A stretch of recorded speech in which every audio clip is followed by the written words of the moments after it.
Assalamualaikum warahmatullahi wabarakatuh. Perkenalkan, nama saya Muhammad Iqbal Wahyu Ardiwijaya dari Prodi SPI 1 atau kelas SPI 1, dan saya tidak lupa juga kepada Bapak dosen pengampu mata kuliah pengantar ilmu politik, yaitu Bapak Mawardi Purbo Sanjoyo MA. Saya di sini akan membacakan atau menjelaskan materi mengenai apa itu definisi negara, apa itu hak hakikat negara, apa itu tujuan negara. Yang pertama, definisi negara. Definisi negara adalah berisi hakikat dan esensi karakteristik negara yang sesungguhnya, meskipun demikian definisi tersebut terdapat dalam gagasan manusia, sehingga tidak berbicara tentang negara itu sendiri, melainkan gambaran hal-hal yang berkaitan dengan negara. Ciri-ciri umum karakteristik negara mencakup: yang pertama, 1. Negara merupakan gabungan dari sejumlah kehidupan manusia. Kedua, negara eksis karena adanya ikatan jiwa antara manusia dengan negara. Yang B, pendapat ahli. Ada sejumlah pendapat yang disampaikan oleh para ahli mengenai definisi negara. Menurut Paulajas, maksudnya diterangkan menurut Paulajas di sini adalah negara merupakan badan yang dominan, hegemonik, pada awalnya merujuk pada dominan.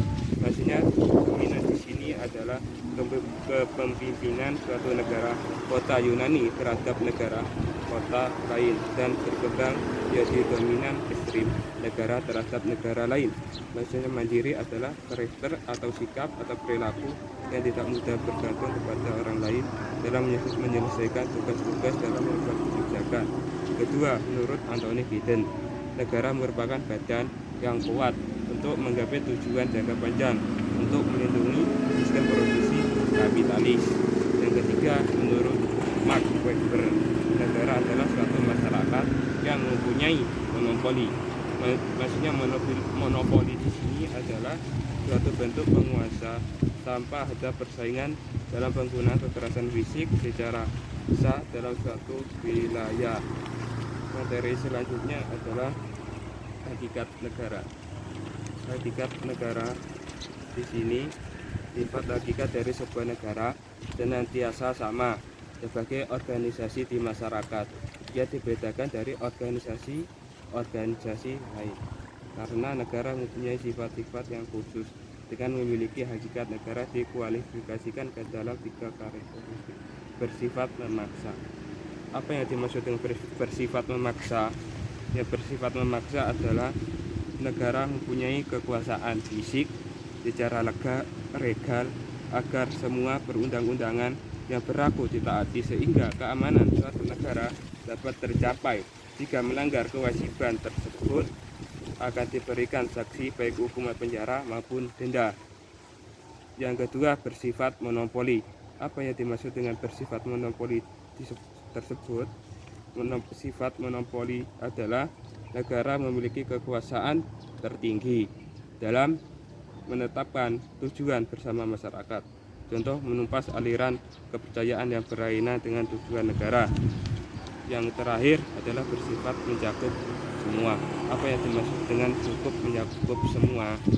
Di sini adalah perundang-undangan berlaku untuk semua orang tanpa terkecuali. Materi selanjutnya, tujuan negara. Tujuan negara adalah negara merupakan integrasi dari kekuasaan politik, bahkan menjadi pokok dari kekuasaan politik. Negara merupakan alat dari masyarakat yang mempunyai kekuasaan untuk mengatur hubungan manusia dalam masyarakat dan menertibkan gejala-gejala kekuasaan dalam masyarakat. Adapun formula ketujuan negara itu meliputi pendapat sebagai berikut. Yang pertama, menurut teori Ronsang. Menurut teori Ronsang, tujuan negara membuat pemerintahan negara menjadi berkuasa penuh terhadap rakyat. Supaya negara dapat berkuasa penuh, maka rakyat harus dalam kondisi lemah, miskin. Sebaliknya, jika rakyat dijadikan kuat dan kaya, maka negara menjadi lemah. Kedua, menurut teori Niccolo Machiavelli. Artinya, menurut teori Machiavelli di sini adalah teori Nicholas Machiavelli, tujuan negara adalah untuk mengesahkan terselenggaranya ketertiban, keamanan, dan ketentraman. Yang ketiga, menurut teori Dante Alighieri. Menurut Dante Alighieri, dalam pandangan teori Dante, tujuan negara untuk menciptakan perdamaian dunia. Yang keempat, menurut teori John Locke, negara didirikan untuk memenuhi dan melindungi hak asasi manusia, yaitu hak untuk hidup dan kemerdekaan dan hak atas milik pribadi. Yang kelima, menurut teori Immanuel Kant, negara mempunyai tujuan untuk menegakkan dan kebebasan warganya yang telah diatur dalam hukum. Yang terakhir, pandangan paham kapitalis. Tujuan negara menurut paham kapitalis di sini adalah memberikan kebebasan penuh bagi setiap warga negara untuk memperoleh kebahagiaan hidup masing-masing, dan negara bertugas untuk menjaga agar pelanggaran hak pribadi tidak terjadi. Sekian, wassalamualaikum warahmatullahi wabarakatuh.